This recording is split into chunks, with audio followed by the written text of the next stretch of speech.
Então vamos lá, exercícios de estrutura atômica. Aqui a gente vai fazer um apanhado de tudo que foi dito, desde Dalton até número quântico, passando por isótopo, isóbaro, número atômico, número de massa, Thomson, Rutherford, Bohr. Então, é uma aula legal porque você vai ver que os exercícios são muito de definições. Então, eu diria que essa aula de exercício ela é um pós-aula. Vai ter um monte de coisa que a gente vai aprender aqui que eu não contei na aula de exercício, na aula de teoria. Tá bom? Então vamos. Questão 1. Dalton, na sua teoria atômica, propôs, entre outras hipóteses, que, abre aspas, átomos de um determinado elemento são idênticos em massa.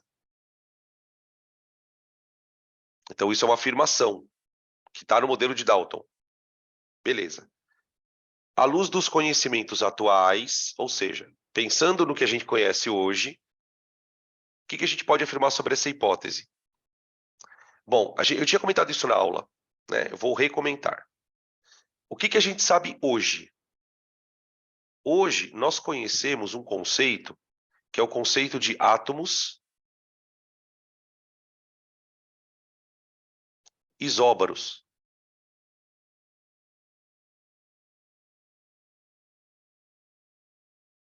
Ah, o que átomos isóbaros têm? Mesmo número de massa.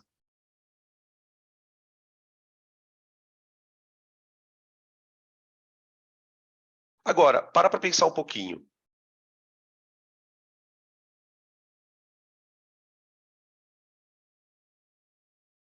Massa. De fato, por exemplo, você tem carbono, até usei hoje esse exemplo na aula do presencial lá, e o nitrogênio.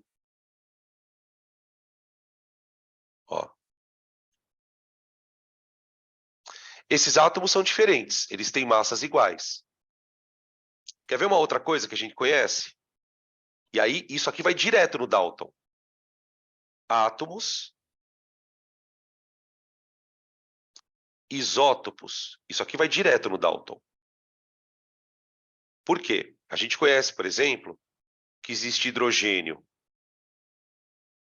com número de massa 1, existe hidrogênio com número de massa 2, existe hidrogênio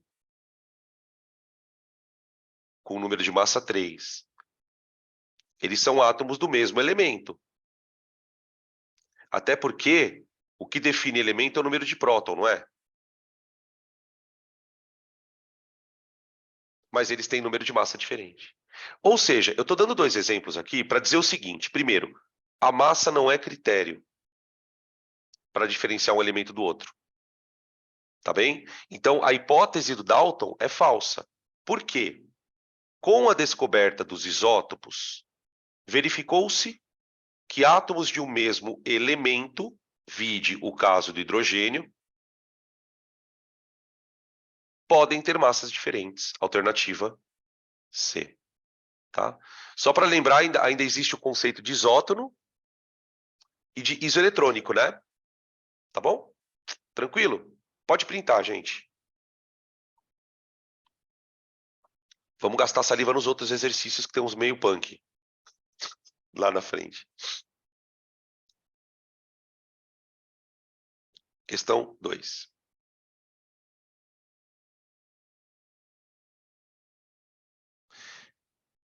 Em 1897, o cientista britânico J.J. Thomson descobriu, por meio de experiências com raios catódicos, a primeira evidência experimental da estrutura interna do átomo. Que evidência experimental da estrutura é essa? O elétron.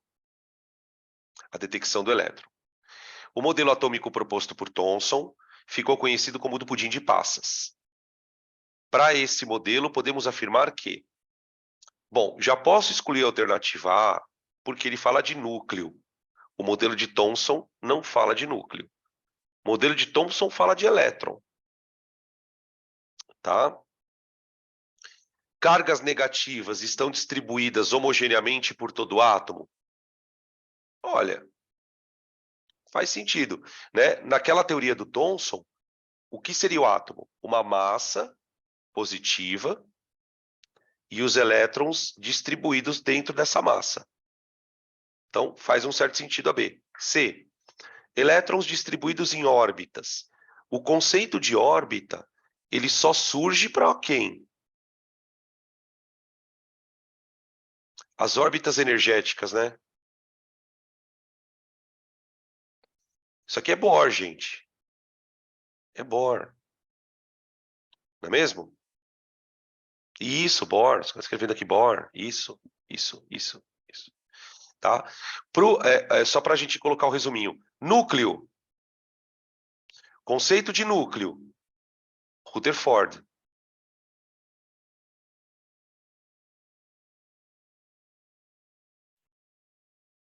Tá bem? Tá? E aí, a gente, né, no final da história, a gente tem o elétron, que na verdade é uma onda, que é o modelo dos números quânticos, que aqui você está falando da mecânica quântica.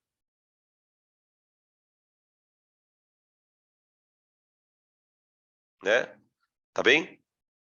É tipo, o resumo é isso. Se você tem isso na tua cabeça, claro, a hora que você bater o olho na questão, você identifica. Pelo que ele fala, pelas expressões, tá? Então a C, não. D, os átomos são esferas duras. Aí a gente está falando de Dalton, né?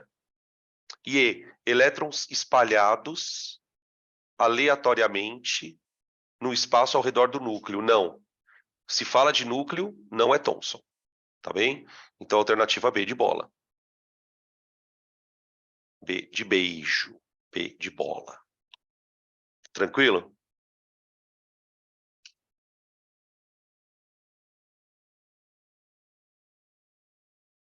Pode printar, gente.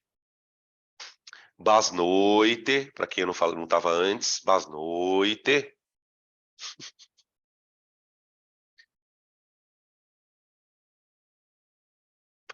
Vamos lá.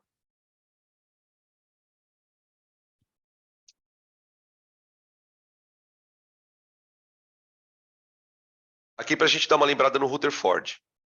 Então, estamos dando uma repassadinha nos modelos. Considere o experimento do Rutherford da lâmina de ouro realizado para resolver as questões. É aquele experimento onde ele bombardeia, né? Eu vou dar uma voltada aqui rapidão. Não custa nada voltar, né? Isso que é bom, você vai mexendo rapidão aqui. Gente do céu, quanto slide.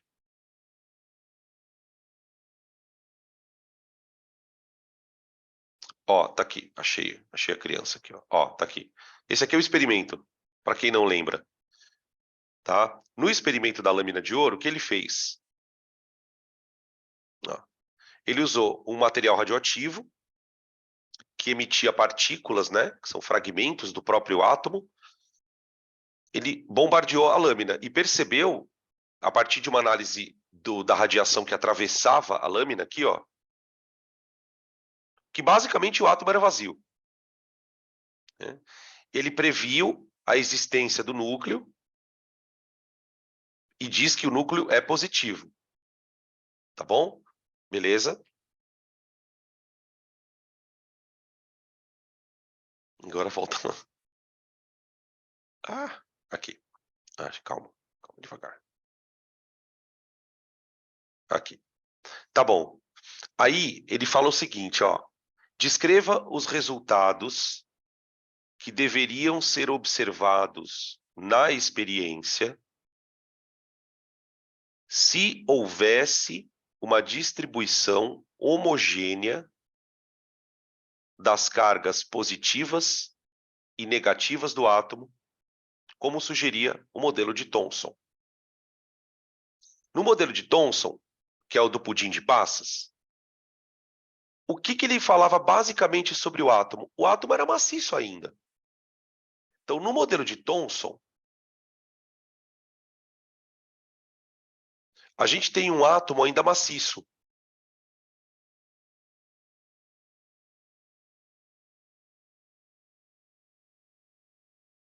Ele não tem vazios. O conceito de vazio no átomo vem por causa do Rutherford. Tá? Então, tenta imaginar que, de fato, isso seja verdade.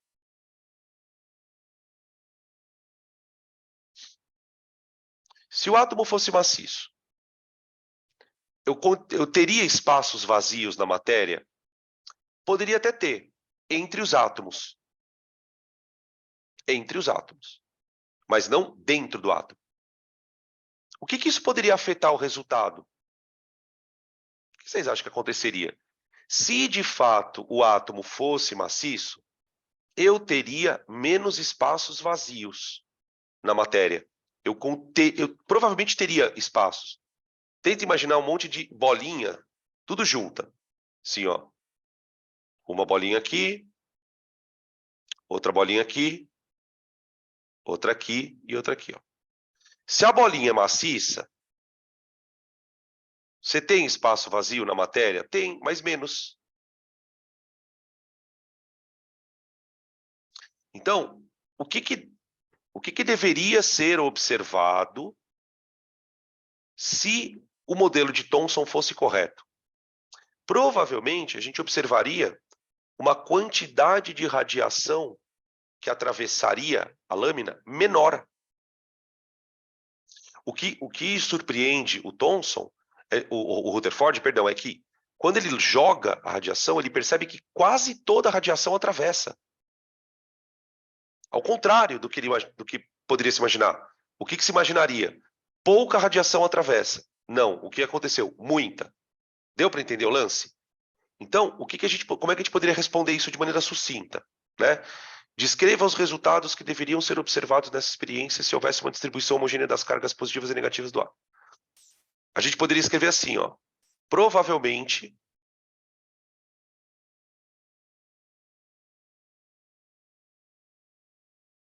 o experimento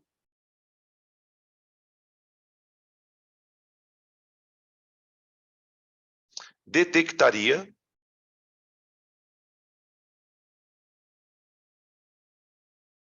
uma quantidade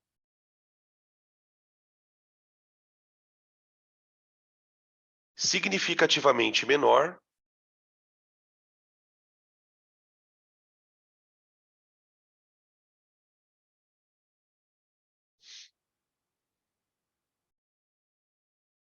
de radiação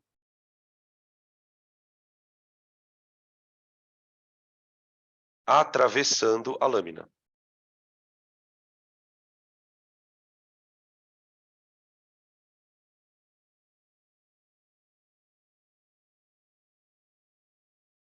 A lâmina.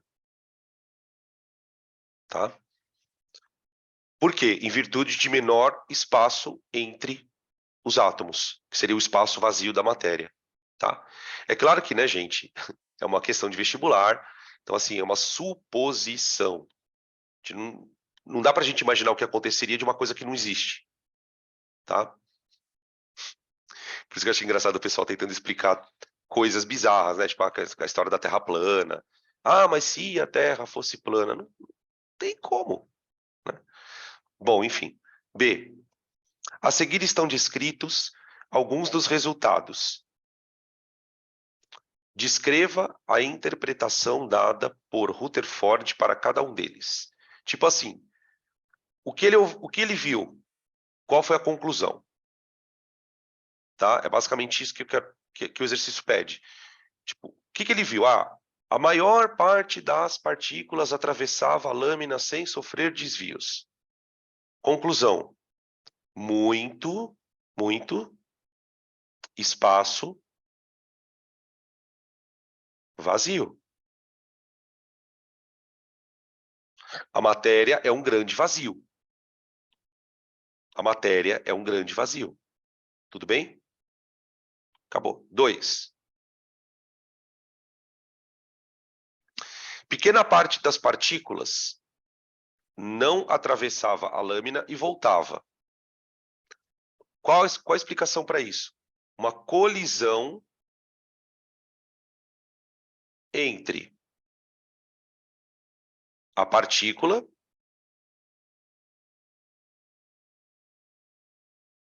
e uma região que, segundo ele, seria massiva. O que significa massiva? Que tem muita massa e positiva. De tal maneira que essa coisa era tão pesada que ela nem se mexia. A partícula literalmente ricocheteava, né? Tá? Que seria o núcleo. Só que ele propõe, então, a existência do núcleo. Então, o átomo é vazio, mas tem um núcleo. 3. Algumas partículas alfa sofriam desvios de trajetória. Provavelmente seria uma interação entre a partícula e o núcleo. A partícula é positiva, partícula alfa. O núcleo também. Então, ele vai atribuir esse comportamento a uma repulsão entre o núcleo e a partícula. Tá bem? Então, percebe que ele está usando aqui uma ideia do átomo muito da mecânica. Bolinha interagindo, bolinha batendo na outra. Então, é uma mecânica clássica. É a tal da física do Newton. Então, a gente não está falando de onda, aquelas coisas malucas, de orbital, de probabilidade, de spin. Aqui é um átomo plausível. Tá bem? Beleza. Podem tirar print. Vocês estão escutando isso? Não, né? Peraí. Não. Ai, graças a Deus. Tá. Putz, mano, tá rolando uma treta de cachorro aqui perto. Tá rolando uma treta de cachorro aqui. Aí tem uma criança gritando. Olha lá, velho. Nossa, caralho, velho.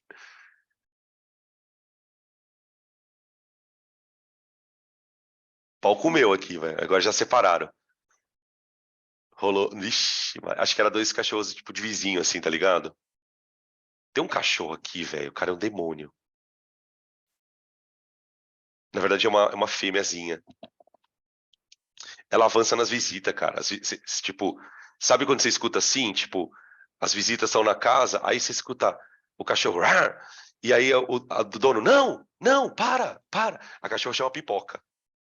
Você imagina por quê, né? Pipoca. Enfim.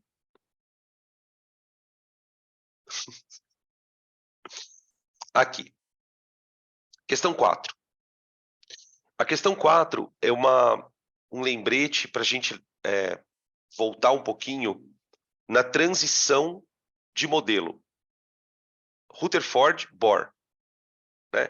Porque, na verdade, não sei se, dependendo do material que você já estudou em cursinho, talvez você já tenha ouvido, o modelo aparece assim na apostila, modelo Rutherford, tracinho Bohr. Porque, na verdade, o modelo de Bohr, ele usa vamos dizer assim, uma plataforma, que é a ideia do átomo nuclear. O Bohr parte do átomo que tem núcleo. Então, ele usa o modelo de Rutherford. Tá bom. Quando é que o modelo de Bohr vem surgir? Quando o modelo de Rutherford começa a apresentar falhas. Então, o modelo de Rutherford ele tinha várias falhas, mas uma delas é importante que você conheça. Por que ela é importante? Porque foi essa primeira coisa que o Bohr corrige no modelo dele. A primeira coisa que ele fala no modelo dele é justamente a correção do problema do Rutherford. Então, qual que era a ideia do Rutherford? Vamos lembrar. Você tem um núcleo. Então, isso aqui é o núcleo. Tá bem? Tá bom. Em volta do núcleo, você tem um elétron, descrevendo uma órbita.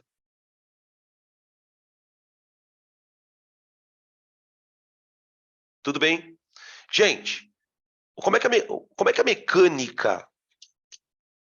mecânica trata órbita? Aliás, parênteses, indicação de série, Netflix. Inspiration 4. Alguém aqui já viu? I4, Inspiration 4. Alguém já viu essa série? Na verdade, é uma série meio documentário. A Inspiration 4 é um projeto bancado pela... assiste na Netflix. Quer dizer, não sei se vocês vão curtir. Eu vou falar rápido do que é o Inspiration 4. Não sei se vocês estão ligados que a SpaceX, não só a SpaceX, né? Não o Elon Musk, mas o Jeff Bezos também, eles estão mandando civil para o espaço, né? Tá rolando viagem de civil. O Jeff Bezos, ele mandou os caras para o espaço com o foguete dele. Só que o foguete dele foi para o espaço e caiu, fez isso, pum. O que o Elon Musk fez? Ele mandou 4 civis que nunca pisaram numa nave na vida, mandaram eles dentro da SpaceX para ficar 3 dias em órbita. Só eles. E a série mostra essas pessoas juntas, trabalhando, aprendendo como vão se comportar. E tem uma coisa muito louca que eu não vou contar para não dar spoiler, que é como essas pessoas foram escolhidas. Isso é a parte legal do documentário. E tem toda uma parte de... Então você conhece, por exemplo, por que eu achei legal o documentário? Porque tem essa questão que é uma questão bem humana, por causa de quem eles escolheram, e o que eles têm que aprender para lidar. Porque qual que é o objetivo dos caras? É mandar qualquer pessoa para o espaço. É fazer um tipo de missão onde um civil consiga basicamente ir para o espaço. Não precisa ser um astronauta. Então são pessoas comuns. Só tem um cara que é piloto de avião. Só um cara. O resto são pessoas normais. Então é bem legal a série. Chama Inspiration 4. Bom, enfim. Por que eu contei isso, na verdade? Porque eu lembrei de órbita. E a pessoa começa a surtar. Gente, órbita. A física, a mecânica diz o seguinte sobre órbita. Para que um corpo orbite em torno do outro, é necessário uma velocidade específica, chamada velocidade orbital. Então, o elétron, ele tem uma órbita.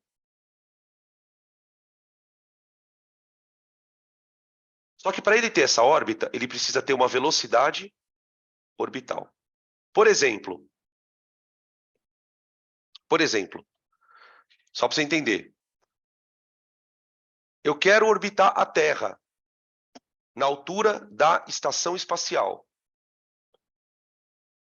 Eu tenho que manter uma velocidade de 28 mil quilômetros por hora. Essa é a velocidade. Se eu ficar mais devagar, eu caio. Eu entro na atmosfera. Órbita não é um conceito que acontece aleatoriamente. Para um corpo manter uma órbita em torno do outro, ele precisa manter uma velocidade, tá, gente? A gente vai estudar isso em gravitação. Velocidade orbital, 28 mil quilômetros por hora. Ah, e aí como é que eu faço para reentrar na atmosfera? Por exemplo, estava falando agora do I4, né? A cápsula vai ficar 3 dias orbitando em volta da Terra, com 28 mil quilômetros por hora. O que acontece quando ela quiser entrar? Ela vai virar, apontar para a atmosfera e vai começar a descer. Conforme ela começa a descer, o atrito vai tirando velocidade dela. E aí ela cai.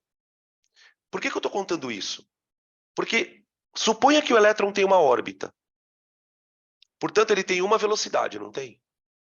Só que qual é o problema?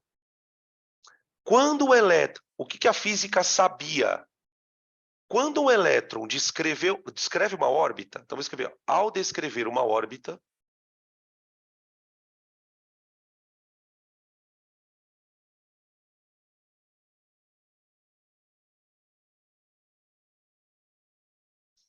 o elétron perde energia.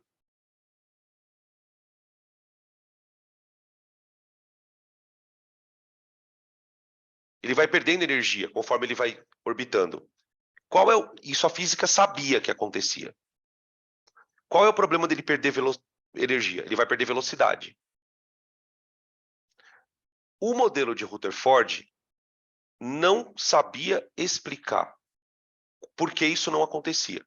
Se o elétron está em volta do núcleo, por que ele não colapsa com o núcleo? Por que ele não colapsa? Então, o modelo proposto por Rutherford não explicava uma questão fundamental. Qual era a questão? Por que não há colisão entre elétron e núcleo?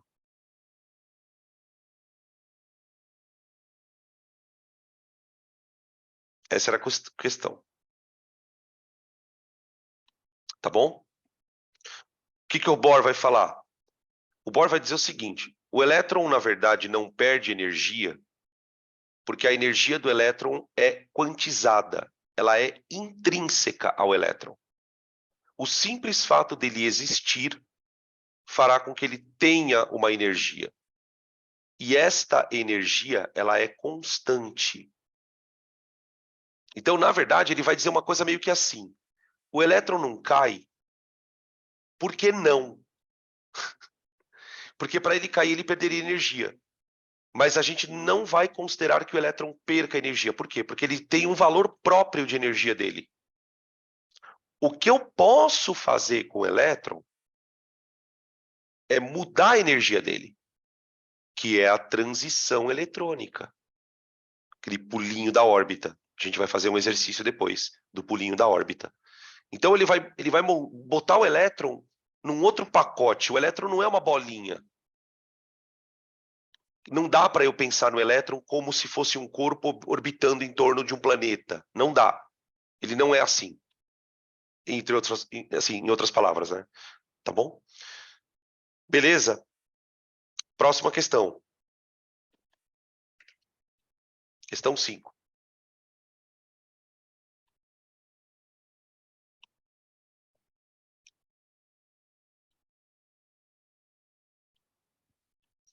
Explique de forma resumida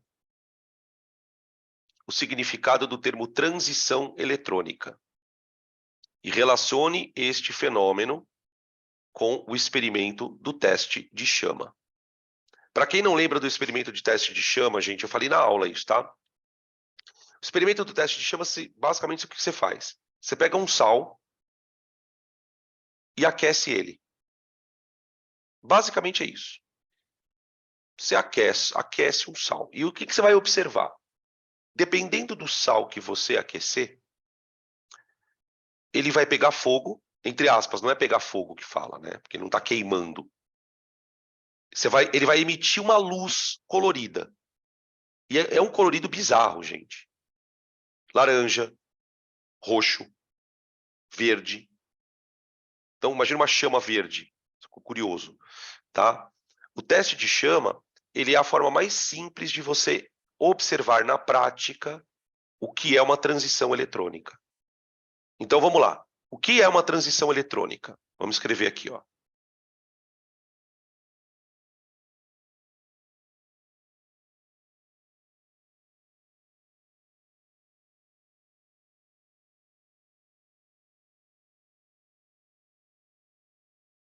Bom, o termo transição já indica que é uma coisa momentânea, né?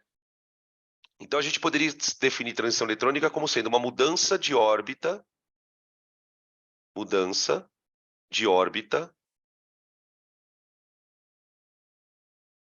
energética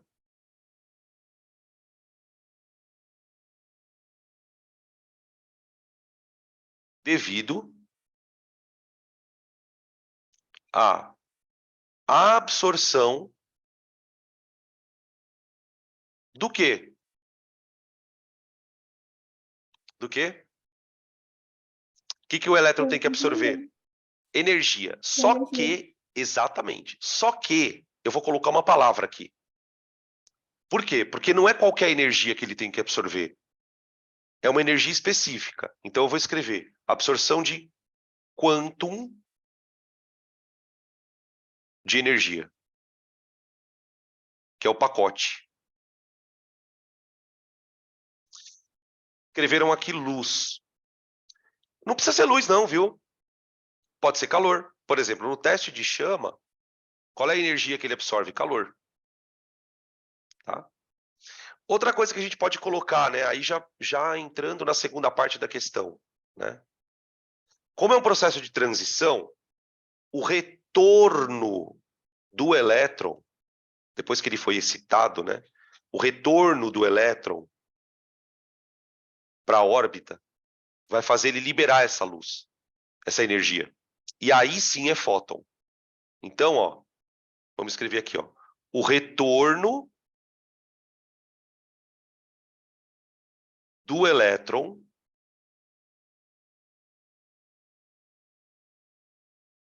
ao estado fundamental é assim que a gente fala, tá, gente? O estado fundamental é o estado de menor energia dele. Você tem dois estados, o fundamental e o excitado.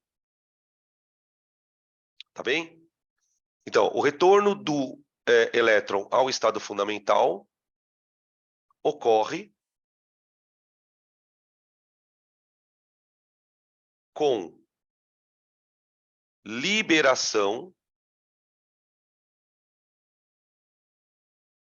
do quantum de energia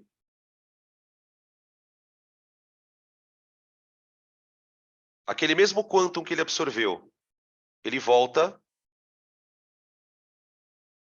só que agora na forma de fóton, especificamente. E aí, ó, para a gente deixar bem detalhadinho, praticamente um roteiro de estudo, onde é que o Planck entra nessa brincadeira? E igual a HF. Ele usa a equação de Planck para relacionar energia do fóton com a cor da luz. Então, você tem átomo, por exemplo, gente, olha que interessante, que quando excitado, emite ultravioleta. Emite um pouquinho de ultravioleta. Não, às vezes, a emissão do fóton, ela não necessariamente vai ocorrer na faixa do visível. Pode ser visível, por exemplo, se você aquecer sódio, ele vai emitir fóton laranja. A luz do teste de chama do sódio é laranja.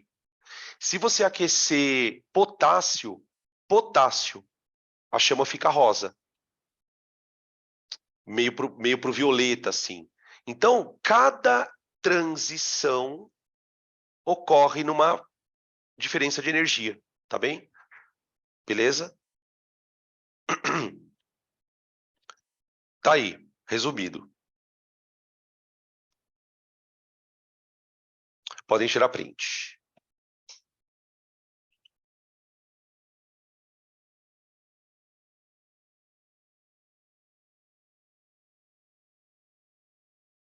Beleza.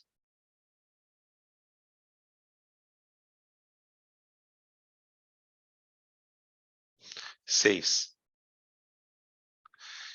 De modo simplificado, pode-se dizer que o modelo atômico prevê a existência de três partículas, próton, nêutron e elétron, os quais não estão distribuídas ao acaso. Essas partículas interagem entre si e essa interação produz um conjunto organizado. Tá bom. Ele quer que a gente diga quais são as verdadeiras e corrigir as falsas, apontar os erros. Tá bom. Aí é bem teórico, né? Assim, para fixar mesmo. Prótons e nêutrons são encontrados no núcleo, que é a parte do átomo que apresenta carga elétrica positiva, sim, e na qual se concentra praticamente toda a sua massa, sim. Então, a A tá verdadeira. Tá bem. B. O átomo eletricamente neutro possui o mesmo número de elétrons e prótons. Até aqui, ok. Se o número de elétrons for maior, forma-se o ânion. Se esse número for menor, eu tenho o cátion. É verdade, né? Por exemplo, né? Vamos pegar dois casos. Pega lá o F, 1 menos 9, 19. É um ânion. Prótons, 9. Elétrons, 1 a mais. Não é? 10. Ele tem um excesso de um elétron. Nêutron, 10. Ó, soma de próton e nêutron, número de massa. Tá?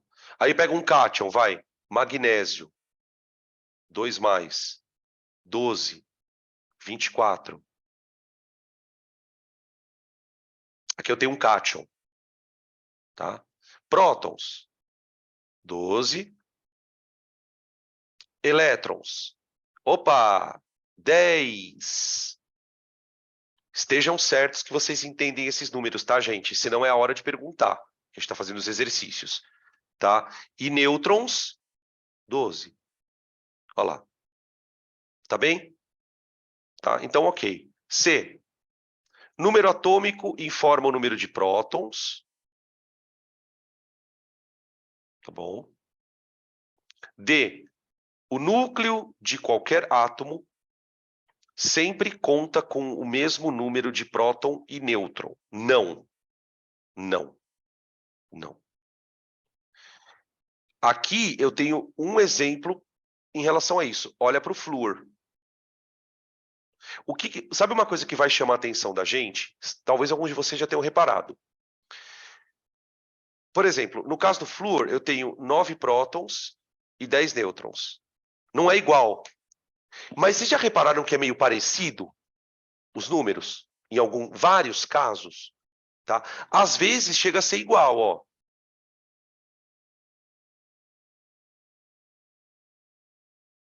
Tá? Só um spoiler sobre isso. Então, a frase está falsa, tá? A frase está falsa. Só um spoiler sobre isso, tá, gente? Uma dica. Quanto mais próximos são essas quantidades, menos radioativo tende a ser o átomo. Ou seja, quanto mais próximos forem esses números de próton e nêutron, mais estável vai ser o núcleo do átomo, né? Até porque radioatividade tem a ver com núcleo. Então, durante muito tempo, a física tentou buscar uma explicação do papel do nêutron dentro do núcleo. Final de contas, qual que é a do nêutron? E assim, o estudo da física chegou em que situação? Um dos papéis do nêutron é estabilizar a repulsão entre os prótons. Se não houvesse nêutrons no núcleo, a tendência seria que você não conseguiria ter átomos com muito próton. Você não teria átomos, por exemplo, com 50 prótons, 60 prótons, porque esses prótons não conseguiriam ficar ali, já que a força elétrica seria muito intensa. Só que, por outro lado, o que acontece? Se um átomo começa a ter muito nêutron, aí ele fica radioativo também. Tá? Então, a gente vai falar um pouquinho mais sobre isso depois, tá? Só para uma curiosidade aí sobre próton e nêutron, tá? Beleza? Podem tirar print. Próxima.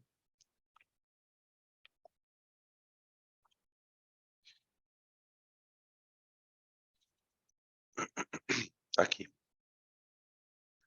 VOF. Frase 1. Magnésio 2+, 12,24. E o átomo de neônio, 10,20, são isótopos. Falso. Falso. Agora, tem uma coisa curiosa. O número de elétrons é igual. Ó, esse cara, ele tem 10 elétrons, já que ele tem 12 prótons. E esse aqui também. Então, eu poderia dizer que eles são isoeletrônicos. Tá? Agora, como ele fala isótopo, aí tá falso. Tá? Frase 2.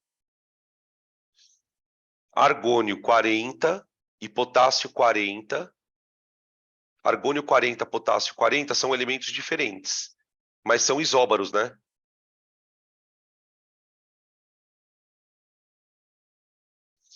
Eles têm propriedades químicas diferentes, gente? Sim, justamente porque são elementos diferentes. O argônio é um gás nobre, o potássio é um metal alcalino, o argônio é inerte, tipo, não se liga, né? Tipo, tem dificuldade para se ligar. O potássio é super reativo. Então, tem propriedades diferentes, tá? Então, verdade. 3. Cloro 37 e cálcio 40 são isótonos, têm igual número de massa. Na verdade, eles até são isótonos, né? O cloro 37, ele tem 20 nêutrons. E o potássio? O cálcio, que é 20 e 40, também tem 20. Tá bem? Então, isótono sim. Igual número de massa, não. Então tá falso. Beleza. Então ficou F, VF. Só a 2 é correta. Só 2 é correta, é B de bola. Tá bom? Tudo bem? Pode tirar print, gente.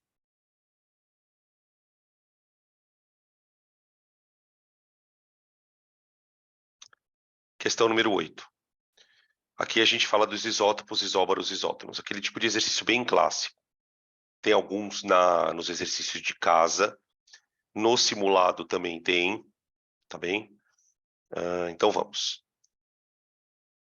Um átomo do elemento químico X perde 3 elétrons para formar um cátion trivalente com 21 elétrons. Então, veja-se o que a gente está dizendo. Ó. Você tem um átomo X que vai se transformar em X 3+, perdendo 3 elétrons. Confere? Sendo que esse cara tem 21 elétrons. Vamos repetir a frase, ó. Um átomo do elemento X perde 3 elétrons para formar o cátion trivalente com 21. Tá. O elemento X é isótopo de W. Peraí, deixa eu colocar assim, ó. Isótopo. Depois que você vai anotando as coisas, você vai ver que a resposta ela brota. Isótopos. É só uma questão de você organizando as coisas. Tá? Beleza? Então, ó, o elemento químico X é isótopo do elemento W, que possui 32 nêutrons. Nêutrons. 32. Tá? Tem uma pergunta no chat. Não entendi por que você somou mais 3. Não, eu não somei mais 3. Isso aqui eu estou dizendo que ele perdeu elétron. O elétron saiu de dentro dele. Ele saiu de dentro dele. Tá? É uma forma de você representar o que ele fala. Tá, continuando. Então, o átomo... Outro átomo do elemento Y possui número de massa 55, sendo isóbaro de X.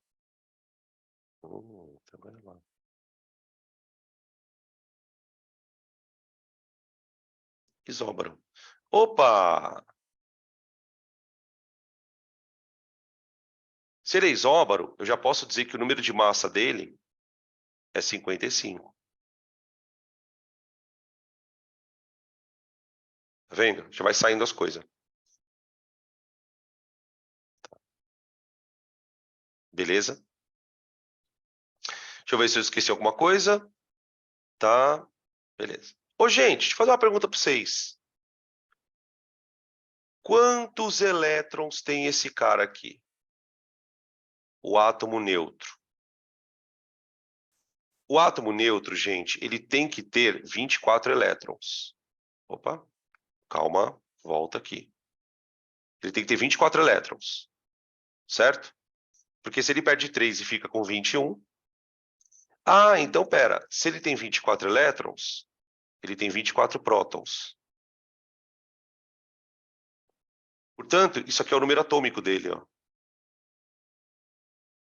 O número atômico. Certo? Então já tô calculando tudo que eu puder aqui. Já estou calculando tudo que eu puder. Então, esse cara ele tem número atômico 24. Se esse cara tem número atômico 24, o W também tem. Porque eles são isótopos. Concorda comigo? Outra coisa que eu consigo descobrir, gente, número de massa do W. Número de massa do W. O número de massa, representado pela letra A, é próton mais nêutron.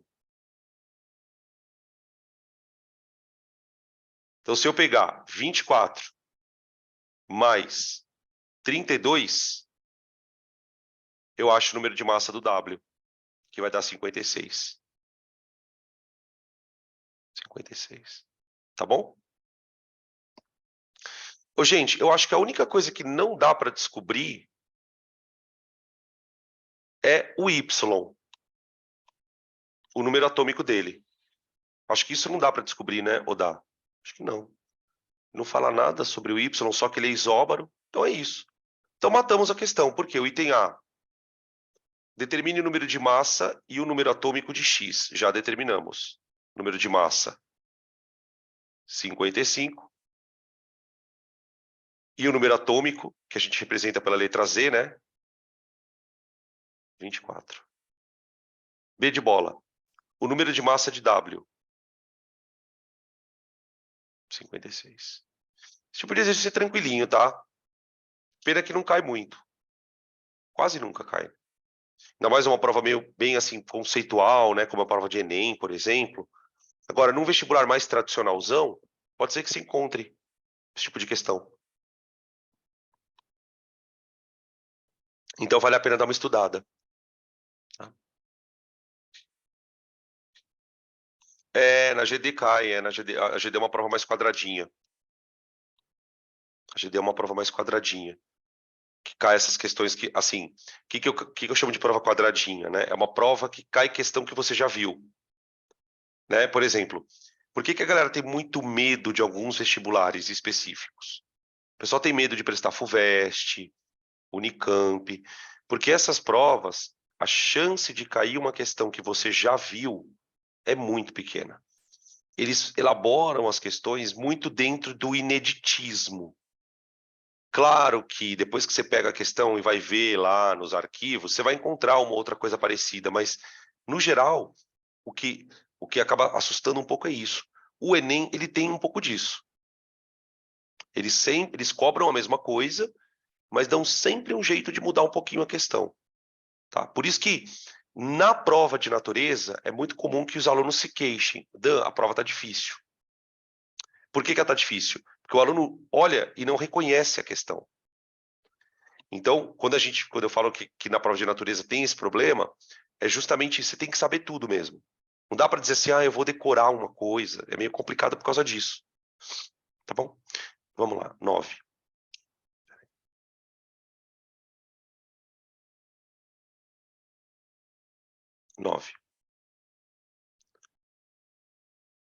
Eu vou ler o enunciado e depois eu mostro a figura para a gente poder lembrar do que é isso. Porque eu não sei se todo mundo vai lembrar.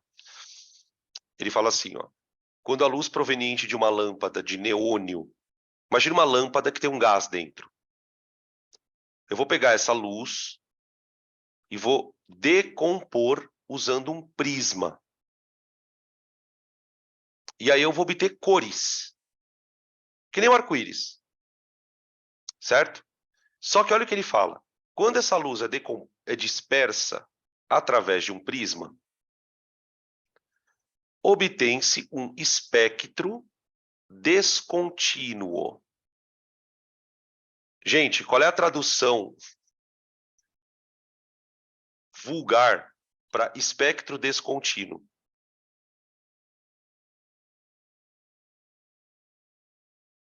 Olha que exercício interessante.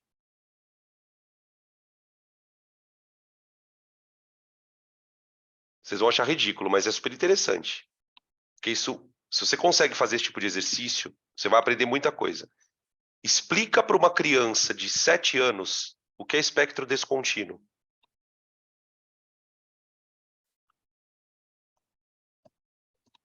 Dá para explicar para uma criança de 7 anos o que é espectro descontínuo? Dá. Dá. Só que você tem que usar criatividade. Vamos lembrar o que é o espectro descontínuo?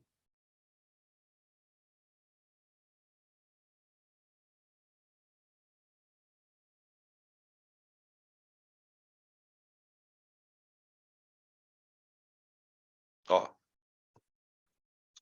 Quando a luz do Sol é decomposta, que é a luz branca, quando eu decomponho a luz branca, eu obtenho um espectro contínuo. Certo? O que isso quer dizer? Eu tenho várias ondas, todas elas qualificadas de acordo com a sua frequência. Isso é a cor da luz. Certo? Tá.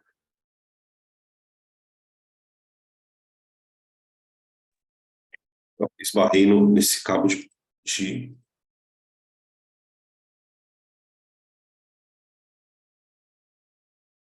Peraí, gente.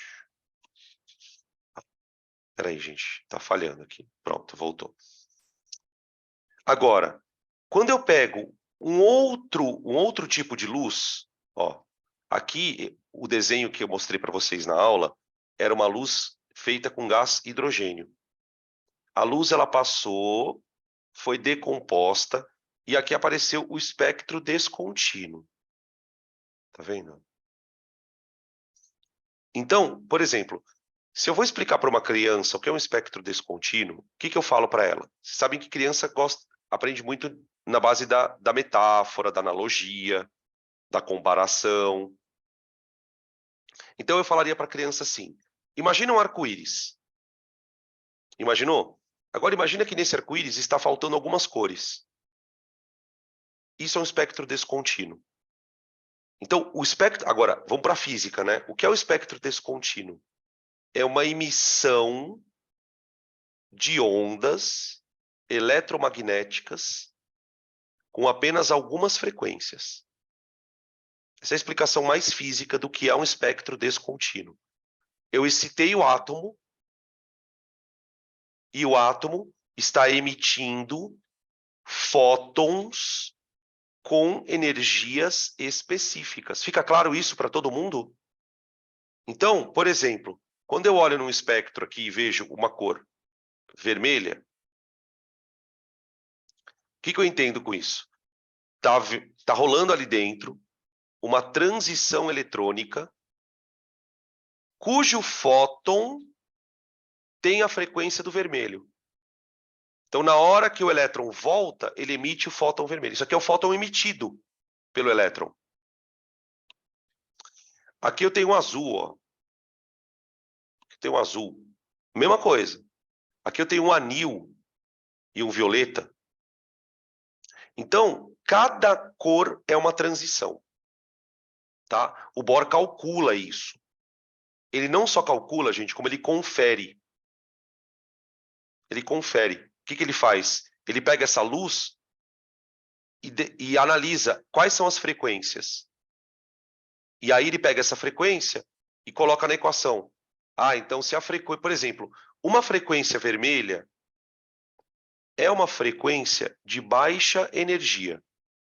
Por quê, Danilo? Porque o vermelho tem baixa frequência. Então é uma transição tipo 1,2, 2,3, uma transição de órbitas pequenininhas. Agora, quando você pega uma luz violeta, se o átomo está emitindo luz violeta, cor violeta, frequência alta. Frequência alta, energia alta. Então pode ser uma transição 1,4, 1,5. Mano, é muito louco isso, porque ele calculava isso. Tá bom? Isso é transição eletrônica. E aí, falando do que é o espectro descontínuo. Tá bem, gente? Vou voltar lá para o exercício.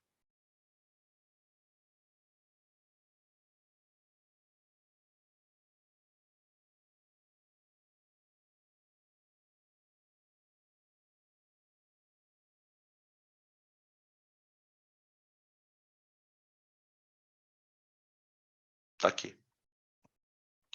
Explique em termos gerais como se produz uma linha do espectro descontínuo. Tá.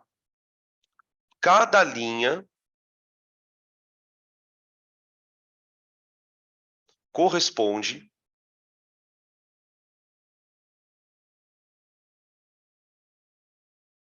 a fótons. Opa, fontos não. Ah, essa hora da noite começa a dar o bug, né, gente? Fótons. Cada linha corresponde a fótons emitidos a partir de transições quantizadas.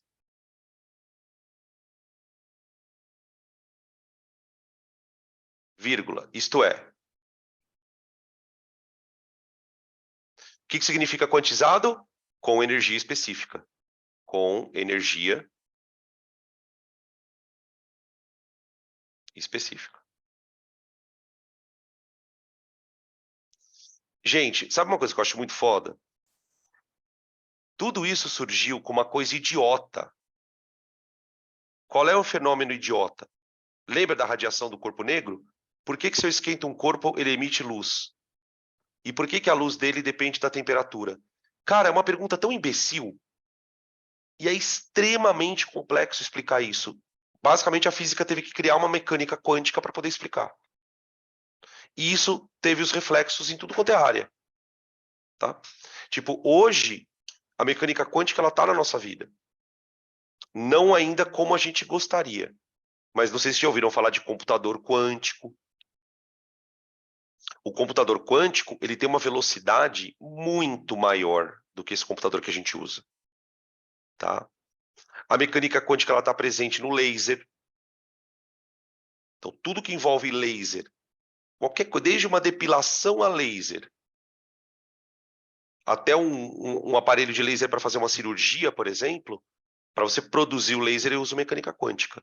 Então, assim, tipo, daqui uns 30, 40, 50 anos, vai, vamos botar aí uns 50 anos, vocês já vão estar velhinho e eu já virei esqueleto. Cara, a mecânica quântica vai estar basicamente sendo aprendida na escola. Bom, voltando. Próxima questão.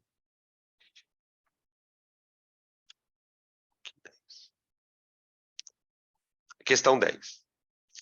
A questão 10, gente, ela é uma questão que já apareceu em alguns vestibulares de forma discursiva, de forma múltipla escolha, tá? E é basicamente para a gente mexer com o número. Então, a gente falou aqui, ó, no exercício anterior, que a cor emitida depende da energia de transição, certo? Então, o que a gente vai fazer agora é calcular isso. A gente vai calcular. Beleza? Então, vamos lá. Questão 10.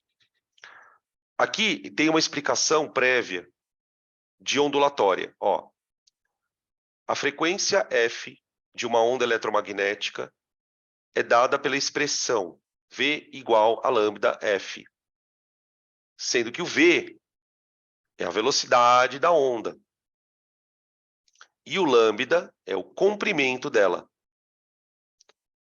As ondas eletromagnéticas se propagam no vácuo ou no ar com a velocidade da luz, 3/10⁸. Então, primeira informação que eu tenho, V igual a lambda f, e a luz se propaga com 3/10⁸. Danilo, ele representou pela letra C. Tudo bem, deixa. C igual a lambda f, pronto. Tá. Aí ele vai começar a fazer as perguntas. Item A. Se um elétron efetua uma transição cuja diferença de energia é 2,2 eV, determine a frequência e o comprimento de onda da radiação emitida. Veja se você entende essa pergunta.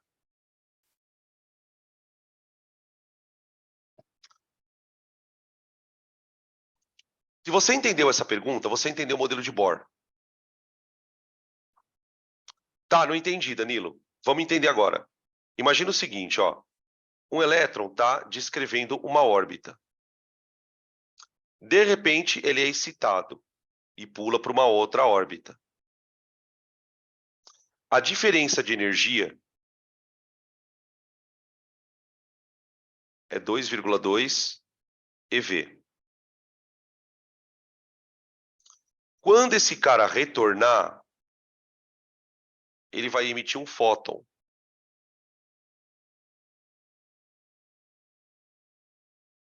Certo? E o que o cara quer saber é justamente isso. Qual é a frequência e o comprimento de onda?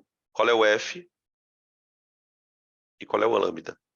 Bom, gente, a primeira coisa que eu preciso fazer é descobrir quanto vale essa energia. Tá? Ele deu para a gente algumas informações. Ele deu a constante de Planck, ó, constante de Planck, H.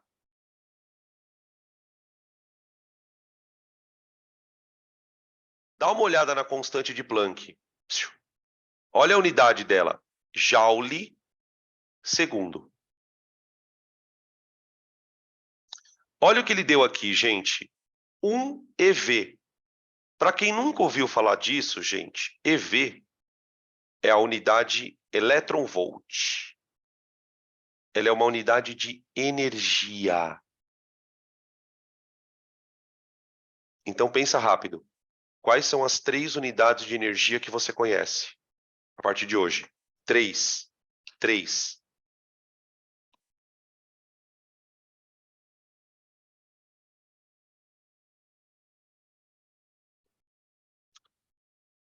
Três unidades de energia.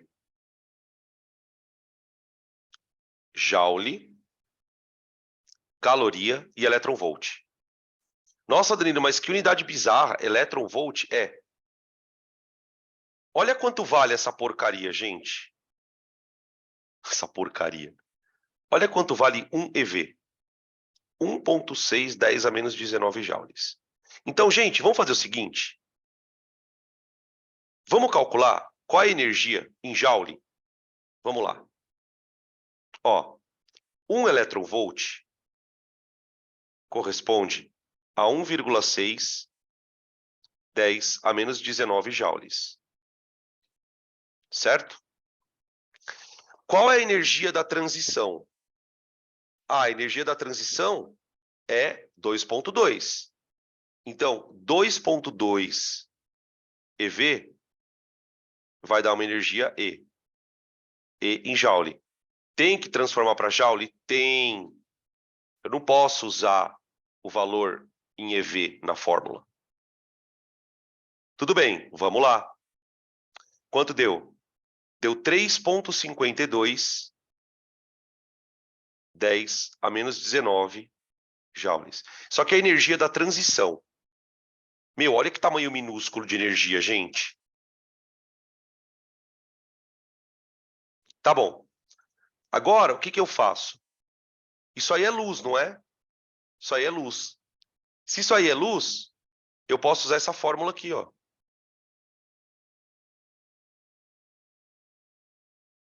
Tá? Ah, mas Dan, como que eu vou usar essa fórmula se eu não tenho nem o lambda nem o F? Então vamos achar primeiro a frequência. Para eu achar a frequência, eu vou usar E igual a H vezes frequência. Então, a frequência é E dividido por H. Vou pegar a constante de Planck. Então fica 3,52, 10 a menos 19, dividido pela constante de Planck, 6,63, 10 a menos 34. Tá bem? Vou fazer essa conta aqui, gente. 3,52 dividido por 6,63, claro que eu vou fazer na calculadora, dá 0,53.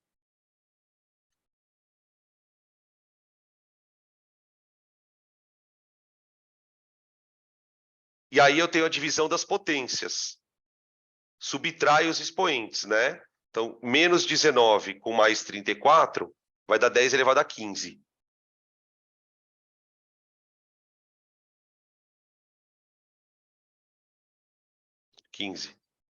Gente, só para você entender o que é isso, essa frequência, hertz, né? Só que é a mesma coisa que 530 gigahertz, que seria 10 a 12. Opa, 10 a 12, não põe G junto.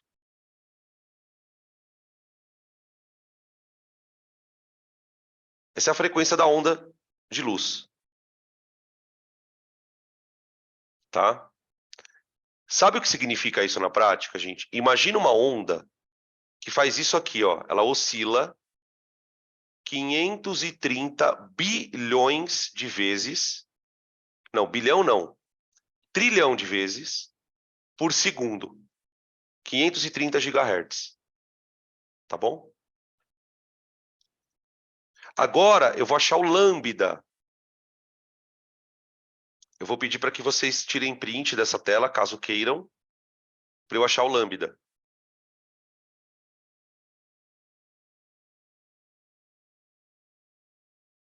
Tirou? Beleza. Continuando. Item B. Item A ainda, né? Bom, C igual a lambda vezes F. Portanto, o lambda é igual a C sobre F. Tudo bem até aqui? Tá? Ah, volto, peraí. Volto. Só um minuto. Volto. Aqui. Pronto. Pode passar, obrigada. Beleza. Então, ó, lambda igual a C sobre F. Para calcular o lambda. Lambda, que é o comprimento da onda, igual a 3/10 dividido pela frequência. Gente, a frequência, eu vou colocar esse número aqui, ó. Deixa eu voltar um pouquinho aqui. Eu vou colocar aqui, ó, 0,53 10 a 15. Vou colocar a frequência, tá bem? Opa. Aqui.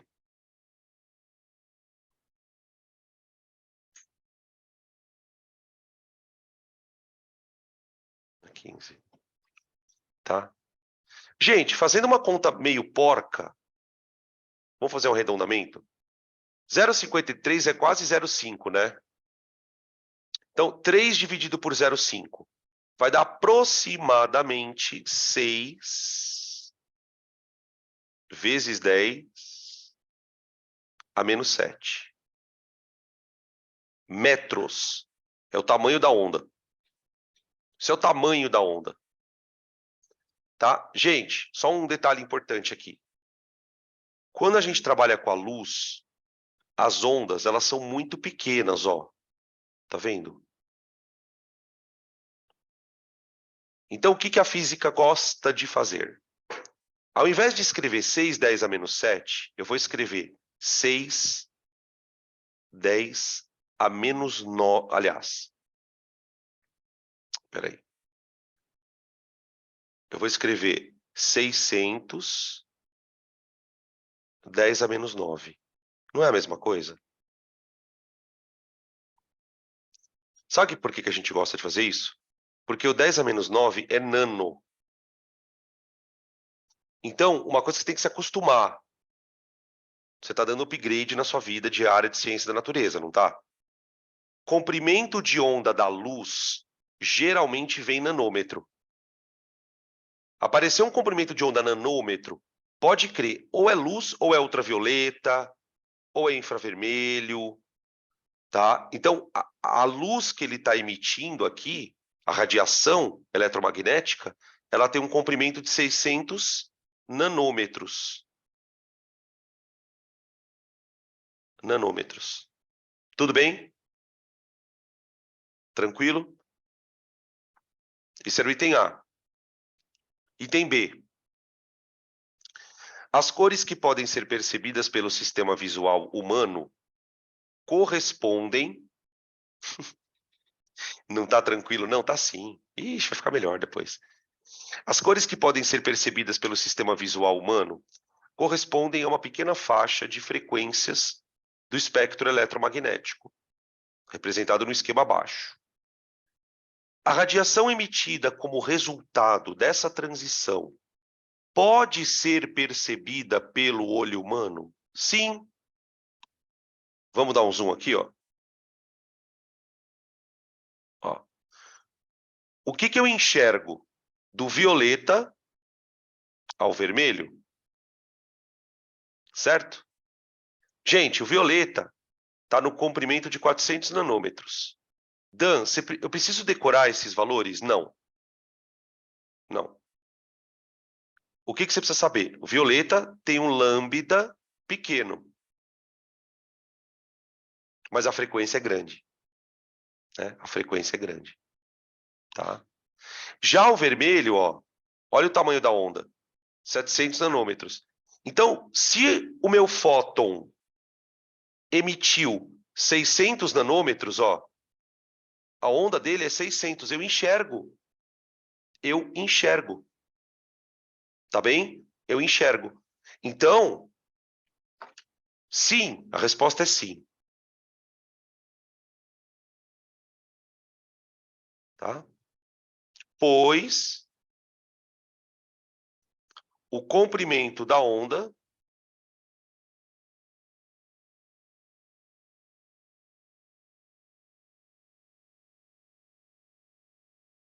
encontra-se dentro do espectro. Dentro do espectro. Dá para entender o que significa espectro agora? Espectro. É um conjunto de valores, né, nesse caso. Tá? Tem uma pergunta aqui. Você tem certeza que isso é química? Então, deixa eu te contar um segredo aqui. Não existe química e física. Esse é o segredo dos 800 pontos da natureza. Isso é o segredo que ninguém... Aqueles negócios de YouTube, né? Isso é o que ninguém te conta. Para você conseguir dar o up, você precisa enxergar tudo como uma coisa só. Você precisa circular entre as coisas. Entende? E eu me lembro quando eu fazia cursinho, eu demorei para chegar nesse ponto. Cada vez que eu precisava de um conceito da física, por exemplo, eu não conseguia fazer a questão. Eu dependia que alguém me falasse, olha, pensa lá na física. Puta, eu falava, cara, como assim pensa lá na física? Porque, na verdade, gente, a química é uma parte da física, se você analisar. A física é uma ciência mais aprofundada, porque ela vai aonde a química não chega. Então, é como se eu não sei se vocês têm essa sensação. Imagina uma pirâmide. Imagina uma pirâmide. Quem é a base da pirâmide? É a matemática. É a matemática. Que é a mais importante dessas disciplinas. Sem a matemática, eu não estudo física. Sem a física, eu não estudo química. E sem a química, eu não estudo biologia. Então, para vocês que vão para a área de natureza, você precisa ter essa percepção. Ah, mas o médico vai aprofundar? Depende do que você vai fazer. Por exemplo, o cara vai ser especialista em fazer tratamento de câncer. Ele vai trabalhar com radioterapia. Ele vai ter que entrar um pouquinho nessa pirâmide. Entende? Um cirurgião. Um cirurgião, ele não vai precisar manjar muito de física, talvez tanto quanto um cara que trabalhe com radioterapia. Entende? Tipo, essa percepção ela tem que ser feita agora. Ela começa agora. Por quê? Porque lá na faculdade você só vai aprofundar mais ou menos. Tá? Por que a galera tem muito medo de bioquímica na faculdade? Porque bioquímica é química. É química. Então, muitas vezes, se você teve uma defasagem da química no ensino médio, no cursinho, você vai penar na bioquímica lá na faculdade. Tá? Aluno falando para mim assim outro dia, aluno estudando biologia celular, trabalha com potencial de membrana, impulso nervoso, aquilo é eletricidade, tem campo elétrico de neurônio. Então, é muito importante que a gente comece a se acostumar. Por isso que esse começo ele é meio estranho. Esse começo ele é meio estranho. Bom, enfim. Questão C, item C, né? O esquema também mostra as cores observadas. Aliás, o esquema mostra que as cores observadas estão associadas a comprimentos de ondas da radiação.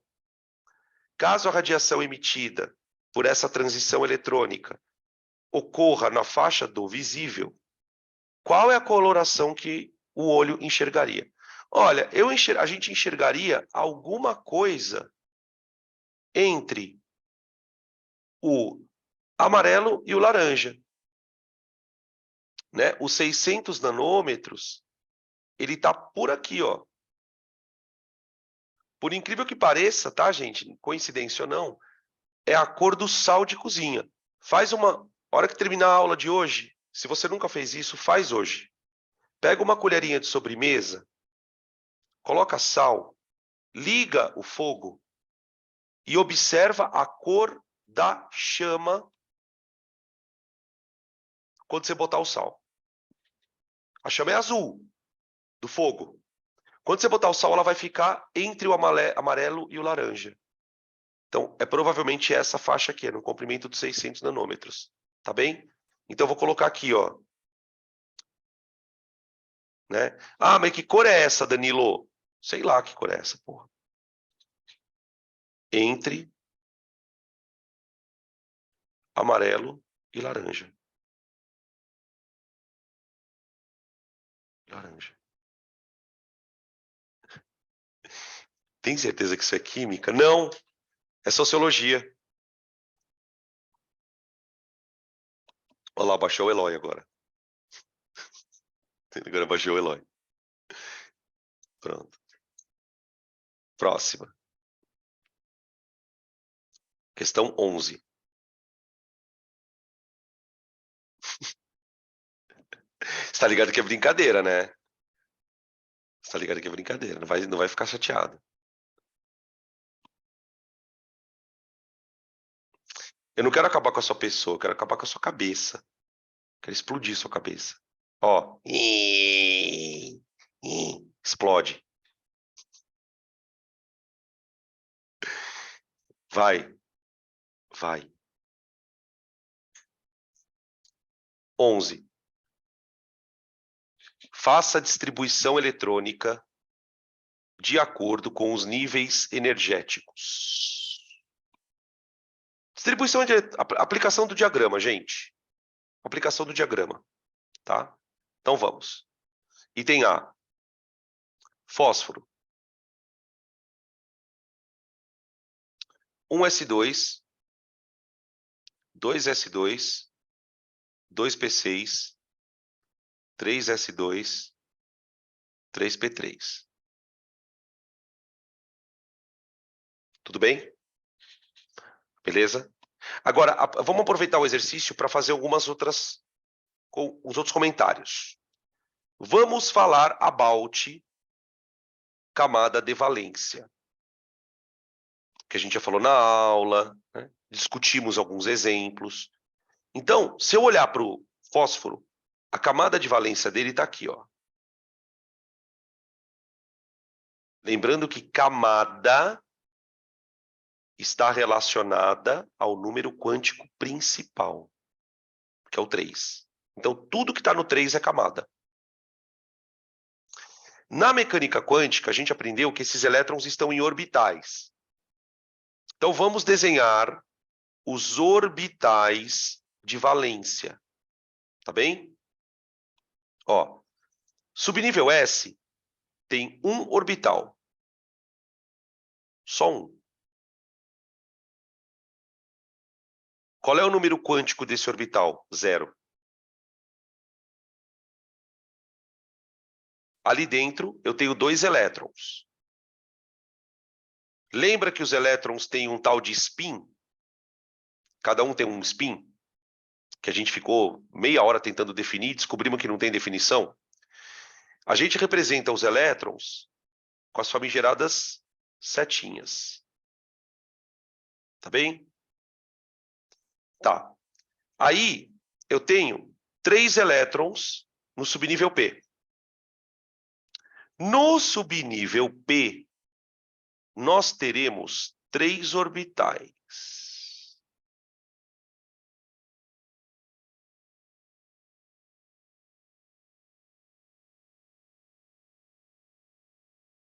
Certo? Quais são as numerações da mecânica quântica para eles? 0, menos 1 e mais 1. Então, já estou metendo o número quântico aqui na brincadeira, hein? Tá, agora presta atenção que aqui tem uma coisa muito importante. Lembra que quando a gente vai montar o diagrama de Pauling, o critério usado é a energia dos níveis? Lembra que eu falei várias vezes na aula? Onde está o elétron? Onde tem menos energia. Onde está o elétron? Onde tem menos energia. Então é o seguinte, aqueles 3 elétrons estarão aonde? Onde tiver menos energia. Certo? Mas, Danilo, eles não estão na mesma camada? Estão, na terceira. Não estão na mesma subcamada? Estão. Então eles têm que ter a mesma energia, pois é. Mas o que os caras descobriram? Que existe uma maneira dos elétrons se organizarem que é melhor. E eu vou explicar por quê. Você há de convir comigo que, se eu pensar em possibilidades, como é que esses elétrons poderiam estar? Primeira possibilidade. Veja. Os elétrons poderiam estar assim, ó. Espera aí, eu vou ter que desenhar um pouco maior aqui, porque não vai caber. Eu tenho 3 elétrons para serem colocados nos orbitais, não é? Então, tá. A primeira possibilidade seria a seguinte. Eu colocar um elétron aqui, sozinho, um outro aqui e um outro aqui.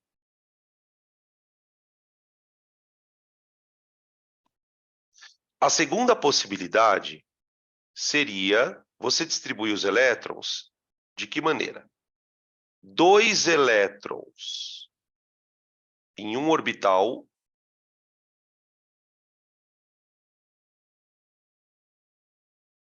um elétron sozinho e um orbital vazio. Essas são as únicas maneiras de você distribuir os elétrons de maneira diferente. Ou 3 sozinhos, ou 2, 1 e 0. Lembrando que em cada orbital só cabem 2 elétrons. O que a mecânica quântica descobriu? Que tem uma das formas que é melhor. Tem uma forma que é mais estável.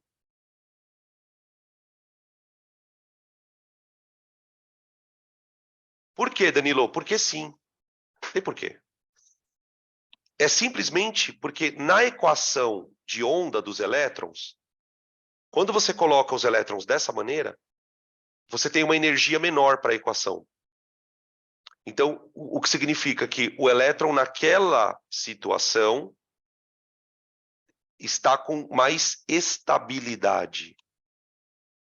Então, se a regra é estar de tal maneira que você tenha menos energia, então existe uma maneira específica para você distribuir. Isso é conhecido como regra de Rand. Regra de Rand.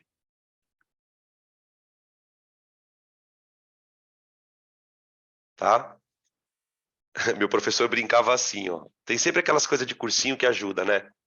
Regra, o nome é Rand, né? Você fala Rand, mas você pode falar Rund. Então, olha a brincadeira. A regra de Rund diz o quê? Que você distribui os elétrons Rund cada vez, ó. Rund cada vez.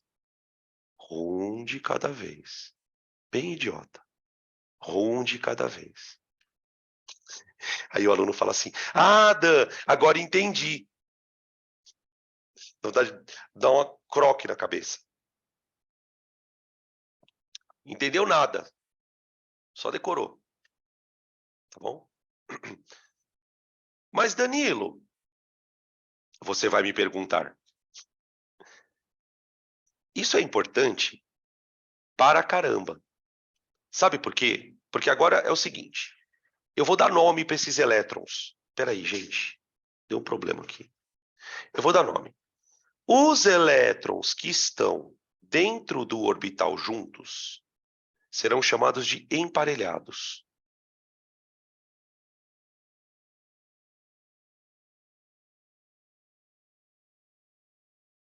E os elétrons que estão sozinhos serão chamados de desemparelhados. Gente, vocês não sabem como essa coisa boba vai ajudar a tua vida daqui a pouco. Daqui a pouco não hoje, tá? Tá bom? Aí o que a química faz?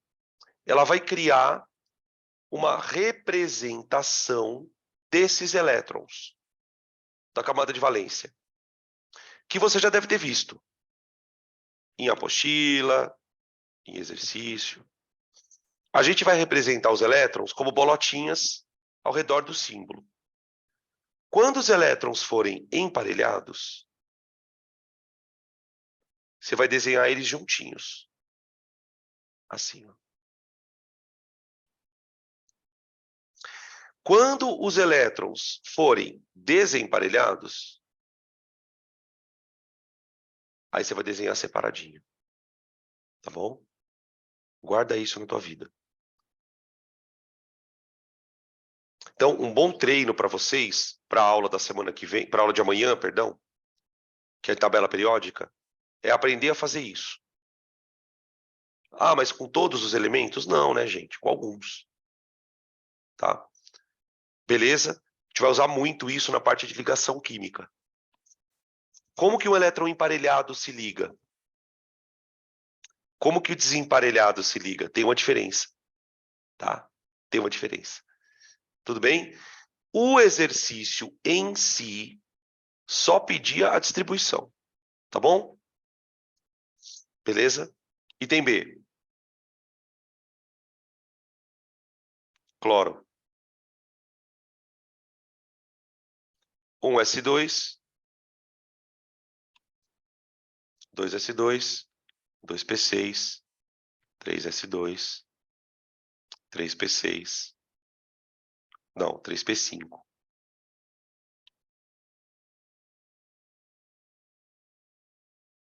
3p5. Olha lá. Camada de valência. 3s2, 3p5. Tá? Veja que agora o 3s ele está com 2 elétrons também. Só que o P está com 5.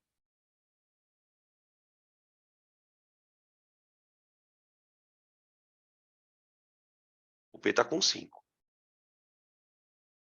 Certo? Como é que esses elétrons estão? Vamos lá. Um aqui, outro aqui, outro aqui. Então, se fosse P3, que era o caso do fósforo, você teria aqui. Só que eu tenho que colocar mais 2 elétrons. Então, eu vou colocar um aqui e outro aqui, ó. Tá certo? Então, agora, gente, olha a doideira. Camada de valência do cloro.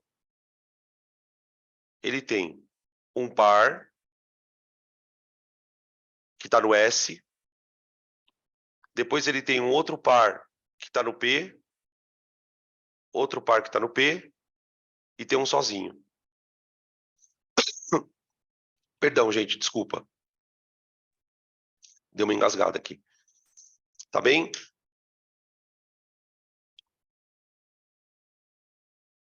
Então, ele tem 3 pares na camada de valência. Então, você percebe que agora o meu objetivo é olhar para a camada de valência, né?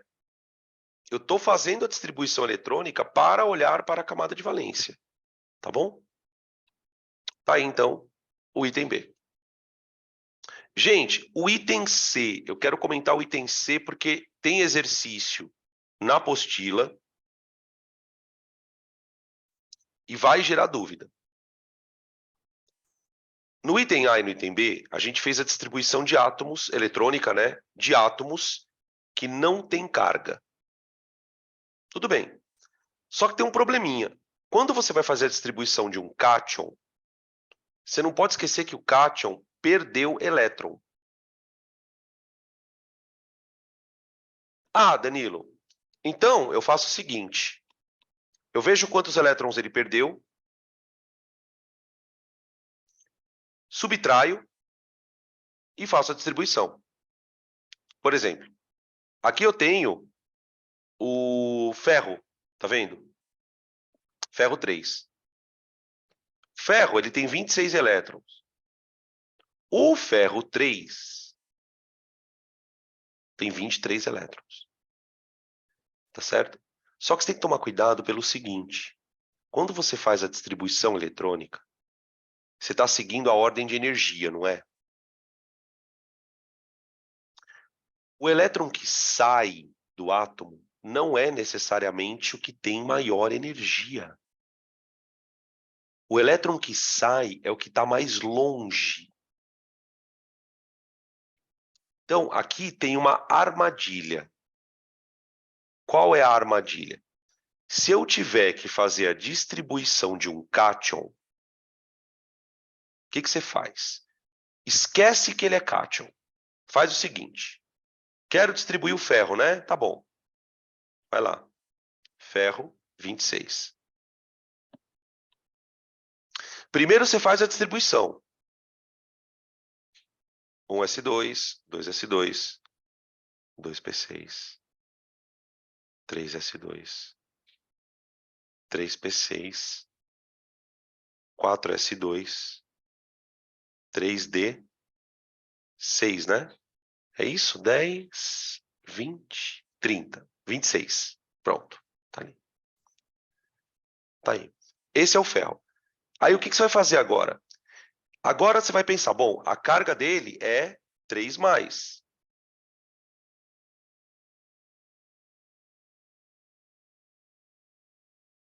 Sem querer, peraí.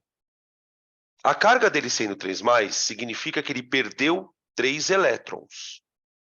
Quais são os elétrons que ele perdeu? Não são os 3 daqui, não, ó. Não.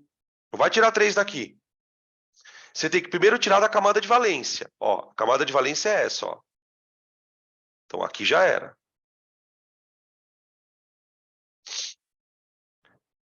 Tirei a quarta camada, agora você começa a tirar da terceira. Eu tirei 2 da quarta camada. Eu vou tirar mais um daqui, ó.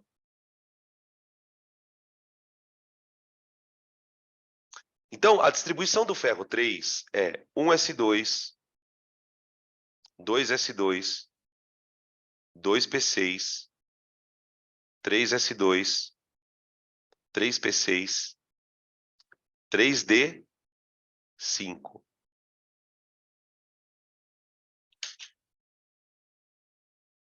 Tudo bem?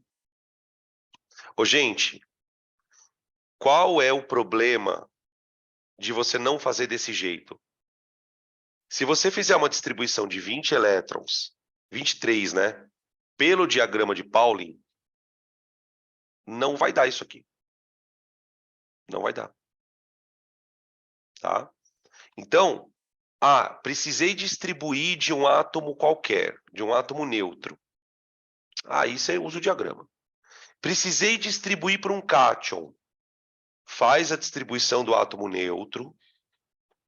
Veja onde estão os elétrons mais externos e vem tirando de fora para dentro. Tá bom? Beleza. Isso é uma pegadinha, tá? Podem tirar print.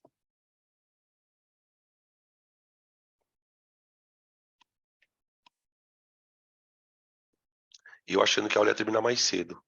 Ai, Danilo. Você é ingênuo.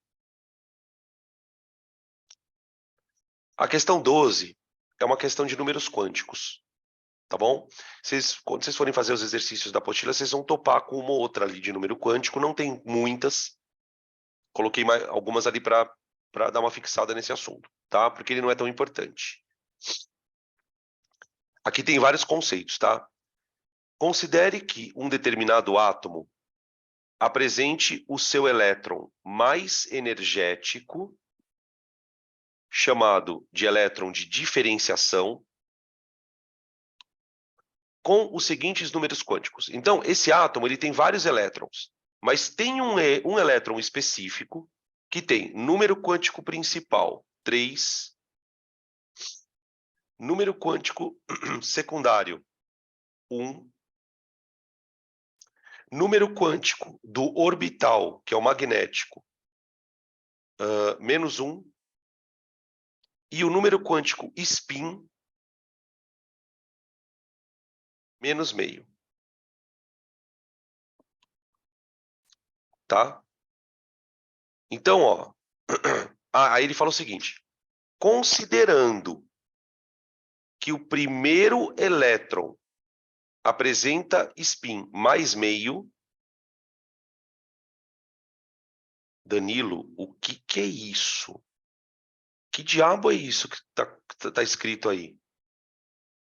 Você já vai entender. Só espera um pouquinho.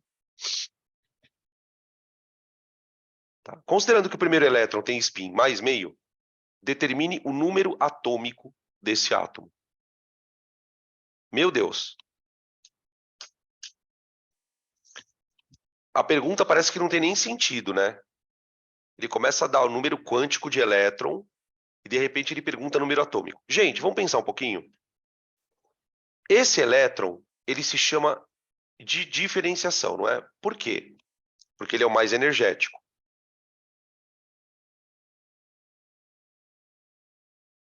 Tá? Esse é o nome que eu dou. Gente, agora para pensar um pouquinho. Se esse elétron é o mais energético, você concorda comigo que ele é o último elétron da distribuição?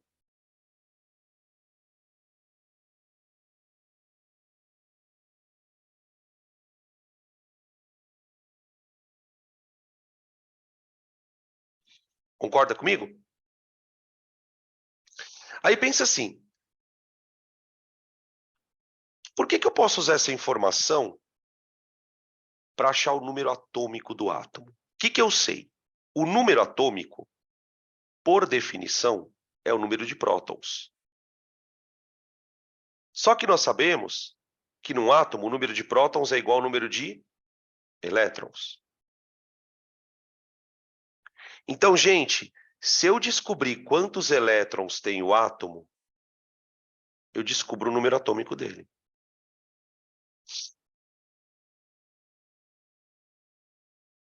E o que o elétron de diferenciação tem com isso? Eu vou ver aonde termina a distribuição eletrônica dele. Eu vou ver onde está esse elétron na distribuição. Ele é o último. Então, se eu souber onde a distribuição termina, eu mato a questão. Deu para entender a viagem do bagulho? Ficou até estranha essa frase, né? Viagem do bagulho. Então vai, vamos começar. Bom, ele está na terceira camada. Número quântico principal. Camada. Terceira. O número quântico secundário é 1. Não sei se vocês se lembram que se o número quântico secundário é 1, significa que ele está no subnível P.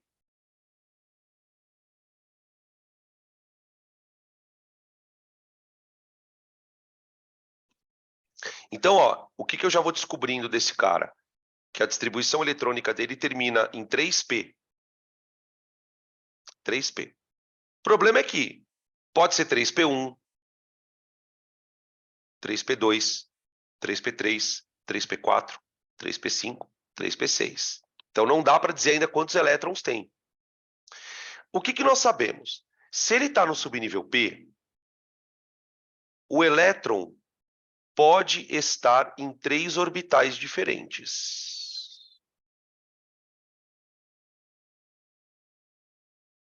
Ele pode estar no orbital do meio, que seria o 0. No orbital da esquerda, que é o -1. E no da direita, que é o +1. Tudo bem? Tá. O que o número quântico magnético, está me dizendo? Ó, -1. Então ele está aqui, ó. Ele está aqui dentro, ó.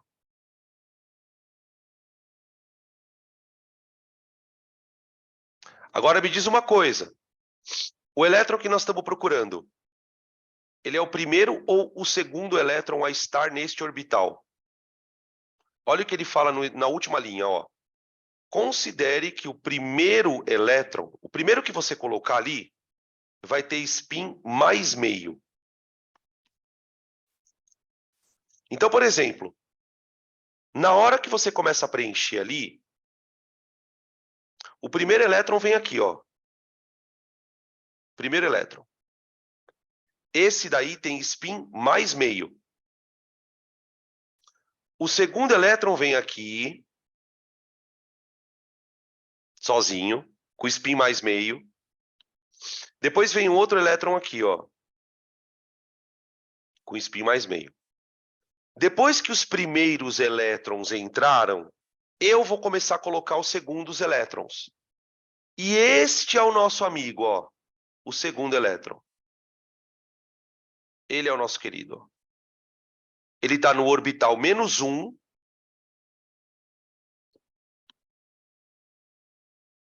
Que seria o orbital da esquerda, né? Vou colocar dessa forma. E ele é o segundo elétron a estar lá dentro. Porque o spin dele é -meio. Ah, Danilo, então quer dizer que o exercício tem que falar esse negócio do primeiro e do segundo? Tem. Ele vai ter que falar. Quem é o primeiro? Ah, Danilo, e se ele não falar nada? Se ele não fala nada, a gente convenciona que o primeiro é mais meio. Tá? Mas em geral eles falam. Bom, tudo isso para descobrir que esse nosso amigo foi o último elétron que estava no átomo, é o mais energético. Então, a distribuição eletrônica tem que terminar em 3p4. Esse é o último elétron. Então, vamos lá. 1s2, 2s2, 2p6, 3s2, 3p6. 3p6 não, 3p4, né? Acabou. Acabou. Tá aqui. O último elétron é o 3p4. Então, esse cara ele tem 16 elétrons, certo? Portanto, ele tem 16 prótons. Portanto, o número atômico dele é 16. Tá? Isso é uma questão de números quânticos considerada relativamente difícil. Geralmente, gente, quando cai número quântico, a questão é parecida com essa. Por exemplo, nesse aqui, eu precisava achar o último elétron, que ele chamou de elétron de diferenciação. Tá? Às vezes, o que ele faz? Na apostila tem um assim. Ele dá o elemento, e acho que o elemento tem 48 elétrons, se não me engano. Ele pede os números quânticos do 42º elétron. Então, você tem que fazer a distribuição, achar o 42º, quem é ele. Você vai ter que ir abrindo os subníveis para achar o bendito do número do elétron, para achar os números quânticos dele. Tá bom? Vocês vão se deparar com esse tipo de coisa nos exercícios de casa. Tá? Certo? Ficou alguma dúvida, gente? Muita coisa, né? Muita informaçãozinha.